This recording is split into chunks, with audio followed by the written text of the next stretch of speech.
You're with Sean Jung and Where the Veil Grows Thin, an exploration of the sacred moments of our human experience in life and death, joy and sorrow, birth and end of life. It's the unscripted instant when the heart opens, the face-to-face moments with the divine. Hi, I'm Sean Jung, and welcome to Where the Veil Grows Thin. It's been a while since my last podcast. I've been busy writing on my Substack page, which incidentally, I hope you'll take a look at.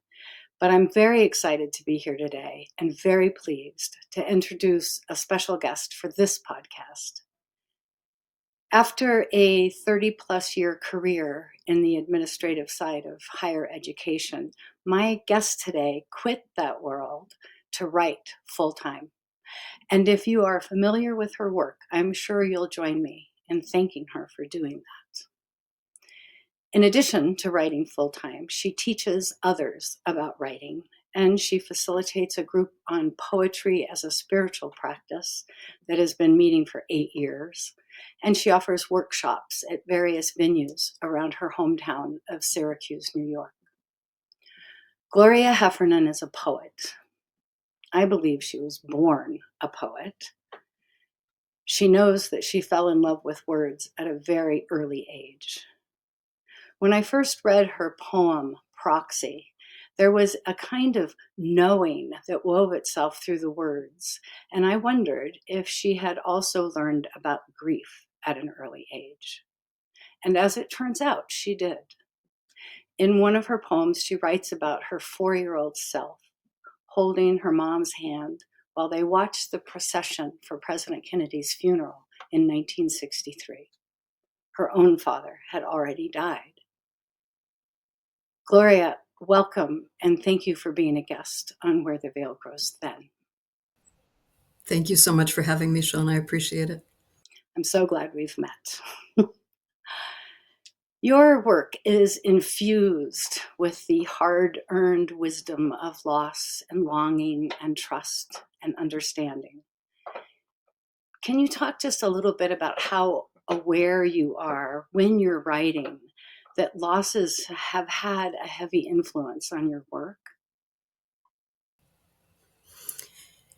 Well, I'm aware of it because it's often the subject matter.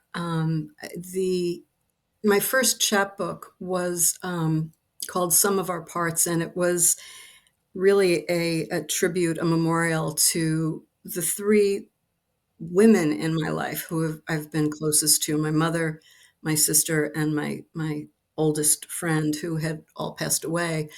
And that collection was both a healing process for me, but also a way of remembering them, honoring their memory. And it's just writing poetry to me is about writing what's most important to you. So the people in my life are the ones who have been the most important to me, and whether they're still present in my life today or people who I'm remembering, they're always front and center of the poems. So Yeah, it's true. There's a poem that I have reread several times about something that happened, some sort of a sentinel event in your life that happened in a volcano. And when you're writing yes. about that, about the rescue and going up strapped under a helicopter, you talk about the 2 people, the 2 rescue people, the EMTs, or I don't know what they're called, but you talk about what they were saying to you and how important they were in that moment to your life. But you write about things that many people might not write about. And through that, you expose yourself in really raw and vulnerable ways. But you do it. And it seems to me like courage. But maybe at this point, after 10 years of writing full time, you can't not do it. It's like a part of how you process the things that come in your life. One question I had was, I know for me this is true. In your writing, do you feel that the the actual being able to put those words on paper has been a big part of healing from the injuries and the losses and the traumas in your life. Absolutely. I think that it's like, I mean, I have no medical training or experience, but I know that infections get worse if they don't leave the body. And I think of grief as being an emotional equivalent to that. If you don't allow it to express itself, if you don't express it, it will express itself for you, either through bitterness or shutting down.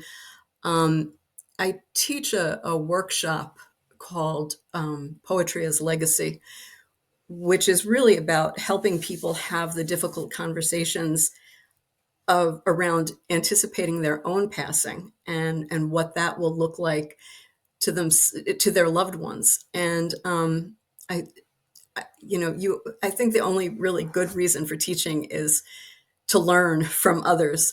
And one of the things I learned in the course of teaching that workshop was from a participant who said that she grew up in a tradition where you die twice. You die first when you stop breathing, when your body stops the biological functions, but you die the second time, the last time your name is ever uttered. So writing poetry about the people who I have lost, writing poems for the people I will leave behind, is a way of honoring that tradition of you keep them alive, you Exactly. keep their name alive. And so that's a big part of it. The things that I write about, and the ways in which grief materializes is not always dark and sad. I really want to emphasize that because I think that part of grief is remembering the joy that makes the grief so poignant. You know, the grief is commensurate with the love that you felt for the person that you've lost, and that love is going to be imbued with moments of beauty, moments of tenderness, moments of joy, moments of grace, and the poems that grow out of that grief have to bring those elements with it. Otherwise, it doesn't promote. Healing, exactly. It doesn't heal if all it does is talk about the darkness. And there are people that write that way, that only talk about the hardness, the acuity of the sharp points in loss. And you're absolutely right. And the depth of the grief is equal to the depth of the love you had for the thing that went away or the person who died. And that thing or that person are gone, but the relationship you had to them is not gone. The relationship you had to the home that you lost in a fire, the relationship you had to your health before you were diagnosed with something, or the relationship you had with a person who leaves is still there, and honoring it by writing about it, to me, that is a legacy that is so important for everybody. Many people think they can't write. And I love that you teach workshops, and I hope that people sign up for those who think they can't write. Because I think what people can find out is they absolutely can write. I think what we have to be willing to do is name the things that are inside of us, like get to that place where you can say the story, where you can tell the story, where you can, I worked with a hospice nurse for years who would always tell people this person is not really gone until they're forgotten. And that's what you meant by keep them alive, keep them in that tween place between the first death and the final one. And the final one is the final one. 100 years from now, no, maybe nobody's going to remember our names or ever speak them again. That's okay. We'll be totally free to go on and do whatever's next. But I think for those left behind, keeping the memory and the spirit of those things that have been here who that are no longer here is really important for those of us left behind as a healing tool.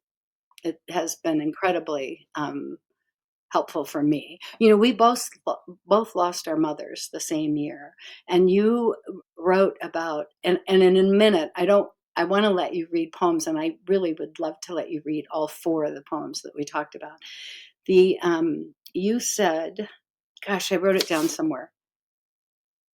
No, now I can't find it. But your mom died right before the towers fell. Oh, something about bodies raining from the sky, that she didn't have to be here to see that. And when that happened, that morning that happened, I had the same thought about my mom. I am so glad she's not here to see this. It would just destroy her. And I am a firm believer that this is not all there is. And I thought, how lovely that she's there to help greet all those people that are coming so quickly. This mass death that we experienced in this country. It was very comforting to me to believe that my mom was there as part of the welcoming committee to help all those people that died. But I'm so happy that she didn't have to experience it as a walking, living person. And we shared that. I think we share a lot of things, but maybe that's why I'm so drawn to your poetry. There were 2 poems that I had asked you to read, and they weren't the 2 that I thought I would ask you to read. And and then when we got together this morning, there were 2 more that you felt like were perhaps more appropriate for what we would be talking about today. So I would love to ask you to just read. You can give us a little history before you read it, or however you want to do it. But hearing someone's poetry read in their own voice is probably why I wanted to read my stories in my own voice, the ones that been helped me start recording so long ago.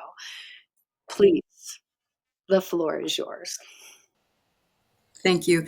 Thank you so much, Sean. I appreciate the opportunity to share these poems with your viewers.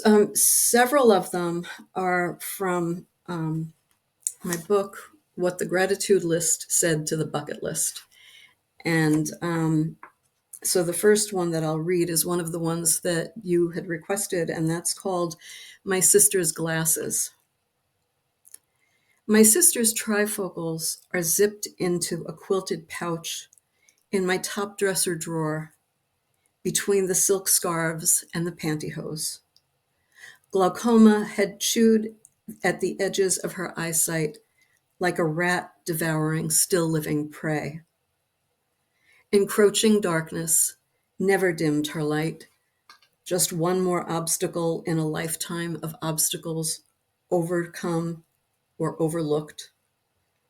I have saved them since that morning over a decade ago when I collected her belongings from the ICU, as if they might somehow be the lens through which I could see the world again once more through her eyes.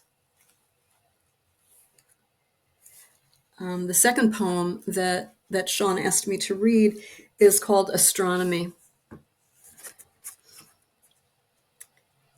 Black hole, sucking every planet into its vortex, reducing matter to a single point, extinguishing all light, galactic undertow, heaving the entire cosmos into its gullet. She lies on the couch in the dark, flicks ashes into her empty coffee cup. The child stands in the doorway. Mommy, are you okay? Fine, she replies, stretching the single syllable as far as it will go, like molten glass, before it becomes brittle and breaks. Go back to bed. The child lingers, but obeys. A tiny asteroid, powerless against the gravitational pull of darkness.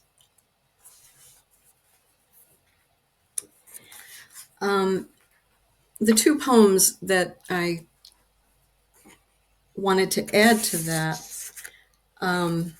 one is called Let Morning Come. And it's a poem that's modeled on an amazing poem by Jane Kenyon called Let Evening Come. And it's a little challenging to read it aloud because there is some play on the words morning, morning, and morning, mour. So I will over enunciate morning for clarity. Let morning come. Let the darkness of the long night recede from the city's rooftops, blending morning with morning as the sun rises. Let the taxis barrel down the streets as if there were somewhere to go beyond this hospital room. Let morning come. Let the unopened letters piled up in the mailbox. Let sunlight pour into your kitchen where dishes still litter the sink. Let pictures in their frames recall happier days. Let the neighbors wonder about the woman taken away in an ambulance. Let morning come. To the milk carton in the refrigerator, to the blinking light on the answering machine, to the ones left behind, let morning come. Let cold wind blow as it will, and don't be afraid. Grief is the outer fabric of a coat lined with gratitude. So let morning come. This next poem is from my new collection, which will be out in June from Shanti Arts Books, and it's called What to Say When. It's the unwanted skill we hone over time, only after we have uttered the tone-deaf, encouraging word that is somehow received graciously by the one who grieves, like one more stone in a backpack full of rocks. We lay down the burden of our helplessness as if it were a gift and expect it to be carried by the one we wish to comfort. Well-intentioned words that bear the weight of our own impotence. It is only after we have sat at the bedside of the dying or stood at the front of the receiving line as mourners grasp for the right word that we understand the blessing of silent presence. We learn it from the friend who has the courage to say nothing, the grace to sit quietly and offer support, like the steel beam that holds up some small portion of a crumbling bridge without ever saying a word. Thank you so much. Thank you, Sean. You know, I'm sort of speechless at this point. There's so much in each one of those. I have a little bit of your backstory from conversations that we've had, and they're not mine to share that backstory, but having the little bit of the backstory, I don't even need it. Anybody who hears the poems or reads them can almost build that backstory and know something, something happened, but that it was something really significant. Your sister's glasses, my sister's glasses, but your sister's trifocals. I think the other thing that happens, at least for me, is when I hear your poetry or read it, I make a connection to something in it. That's why I am moved by it. And I kept my mother's hairbrush for the longest time because it was butt ugly. Nobody liked it. It was round, one of those round bristles all the way around, a really ugly color green. But my sisters and I would pass it around at Christmas time. Whoever had it would send it to another sister. We did that not forever. And I don't know where it finally landed, but it was really important for us to keep it because it was a linking item to my sister.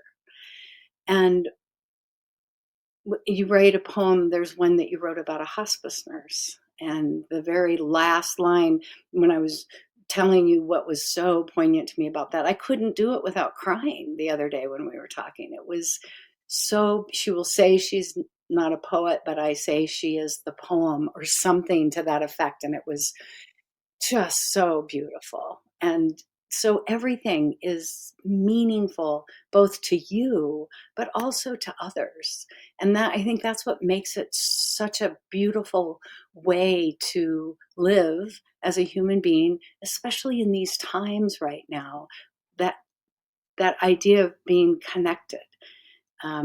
I think it's so important that we stay connected. And so when you read a piece of poetry that you connect with, you feel like you have a friend. Like there's somebody out there that knows you. Like, she came into my house and she saw what was happening. She wrote about it. And it helps. I think it helps too, to for loneliness, that we don't feel as alone when someone is courageous enough to write raw and vulnerable and honest and authentic words, and have the lining of gratitude. I think I said to you the first time I wrote to you something about that, your poetry allows us to be able to say, in the work I do in grief, that pain and beauty coexist. And they absolutely do. There's an initial time that you don't want to point that out necessarily to someone that has just suffered a loss. Because I've done that, and I've had the person come to me and say, "So tell me again when this beauty is going to show up, when the goodness, when am I going to get the gem, the jewel that you told me I would find in this?" Because it's different for everybody, but it's there. It is there. Yeah, at least I think we can hope that it's there. If a person, if it goes long enough without finding any sliver of light, that's a dangerous time. That's when people don't stick around, when they can't find the light anymore. Um, so I, I don't. I'm trying to look to see where we are on time, but I don't want to wrap up today without mentioning you. You've had 3 books of poetry published, as well as having been included in many others as a writer in compilations like the Poetry of Presence books. And you do have another book coming out in June, and the title of that book is Fused. And the title of the volcano thing was called the name of the volcano, but Fused, that poem, was that written as a result of what happened in the volcano? No. Were you seriously injured? Okay, because it's a powerful poem. So find it, people. Go find Fused. But the book is called Fused, and I just wondered if that title was meaningful in some way, like are all the poems in it about something? Yes, and I don't have it at hand, but the for, I wrote the poem after having been in the hospital and requiring 4 blood transfusions, Yes. and lying there and thinking, I have no idea where this, whose blood is flowing through my veins right now. I don't know who they voted for. I don't know what car they drive. I don't know who they pray to. I only know, and I'm paraphrasing, I only know that I would die if they hadn't said yes. Yeah. And to me, in this very polarized time in which we live, that became a very, very important message, because I think that, if there is, we've already lived through a biological pandemic, and thank God, I think it's safe to say we've come through the other side, although so many didn't. I think the polarization that we're living in right now is another kind of pandemic, and I think that if there is a usefulness to my poetry, it's to point at that and say, we just can't afford this, because you know what, we don't have a vaccine for this one. We've got to figure this one out on our own. And so the poems in this collection are really about trying to look at the ways that we are all in it together. And I say that very cautiously because I don't want to sound like a Pollyanna. I don't mean, everything's going to be all right if we just, sing Sing kumbaya. kumbaya. But to realize at a fundamental level that this polarization is threatening to our existence. When I find myself looking at the world and saying, "My gosh, there are just so many huge problems. What right do I have to just sit here and write poems?" It's when I hear somebody say that it touched them that I know that that is my job. And then when I'm teaching a workshop, what you said earlier about, people think that they can't write, but they should come anyway. If you are breathing, you have a story to tell. And what I do in my workshops really is much more about creating a safe place where those stories can be told. And it's not about the how. It's about the fact that there is a community of people listening and valuing those stories. And I do that because of the incredible gift it is to me when people have that response to my work, where they see something in there that they recognize, where they see something in there that says, I couldn't have put it that way, but that's what I meant. And You so become their that's, voice in that, and you encourage, and that gives them the encouragement, I think, to maybe speak their own voice, to write their own words. yeah, I see it as less that I become their voice, because I feel like each person's voice is sacred in their own, in their own voice. But I see myself as a partner in a conversation. And I think that all poetry, the poetry that works for me, that I read to, that I go back to again and again, is the poetry in which I feel like I'm in a conversation. And when I'm reading, I am hearing the other voice. And when I'm responding to it, that's my part in the dialogue. And so there are poets who, I read frequently. I read Rosemary Watola Tromer's 100 Falling Veils column every day. I get her poems. I read the wonderful online journal One Art every day. And these are places where, yeah, because at the same time, I'm reading the New York Times every day. And I need that balance between the, the catastrophes and the hope. And I find the hope in the poetry. And that's keeping those things in conversation with each other is also really important. But yeah, I see it as being a partner in conversation. Even if I don't hear the other person's part of the conversation, I know they're there and that they're listening, and that I've got something to listen to when I have the opportunity to hear from them. Yeah, it is quite an igniter for us, I think, as writers, when someone tells us that something they've read that we wrote moved them, touched them deeply, made them cry, which is why Proxy, when I read Proxy and it made me cry, I had to find you and get you on this show and buy your books. That's the other thing, too. It's really nice when they buy your stuff. It's wonderful that they do it, and it's wonderful that it makes a difference, because that's why we do it. But everybody has to eat.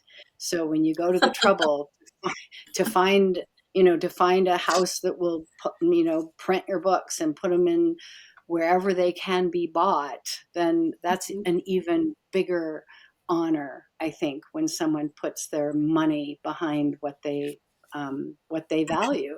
And not everybody can, but those who can will, and I know that they will. So there's one other recently released. Did it come out this month, or it's coming out this month? A chapbook called Animal Grace.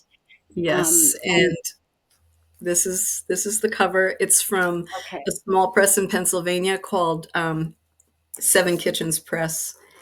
And the title poem, has been so wonderfully received by people.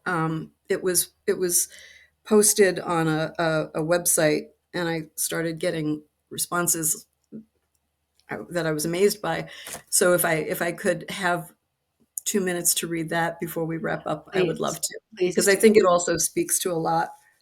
And this is mine this is one of mine that I can't get through without crying. So at this point, we're all friends. So don't worry about it. If I start crying, I'll get past it.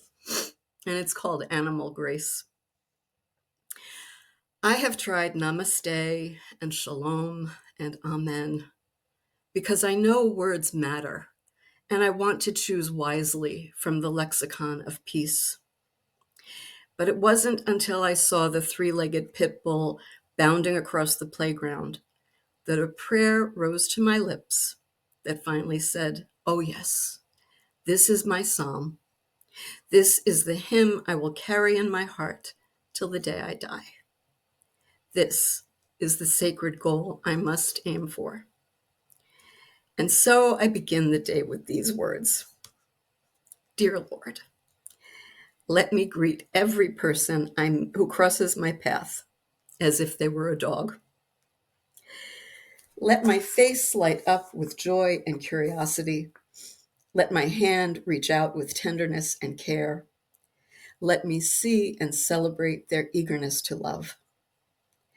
Let me offer up bowls of food and soft blankets. Let me pause and gaze into their deep, warm eyes. Let me trust their capacity for goodness. When I find a person who has been mistreated, who growls like a hungry cur in a dark alley, let me approach cautiously, but approach nonetheless. When I see one who is hungry and trembling in a doorway, let me share with them whatever is mine to give. Let me love first and ask questions later. Let me see in their eyes the answer to the only question that matters. No matter the pedigree, no matter the mix, let me see a creature whose only job is to be loved. I'm very grateful to you for being here today. We do need to wrap. And you can learn more about Gloria's writing by visiting her website, which was on the screen. There it is. It's on the screen again. But for those of you who are not watching, but only listening, that website is Gloria Heffernan, .wordpress.com. And and I'm sure you can find her just by Googling her name. Mm-hmm. Gloria, thank you. Ben, thank you. Ben has been behind the scenes this last half hour, and we couldn't do this without him. I appreciate anyone who listens to this or watches this so much, and I hope that what you have heard today has touched you in some way, or has made you want more, or maybe has called to you to share your story somehow as a legacy to the world. We need you now. Gloria, have a beautiful rest of your day, the rest of your life. I don't know, we might see each other again someday. I hope so. It's been a real pleasure. I appreciate you being here so much. Thank you very much, Sean. I appreciate it. And I appreciate all that you do to make that path easier for people to walk.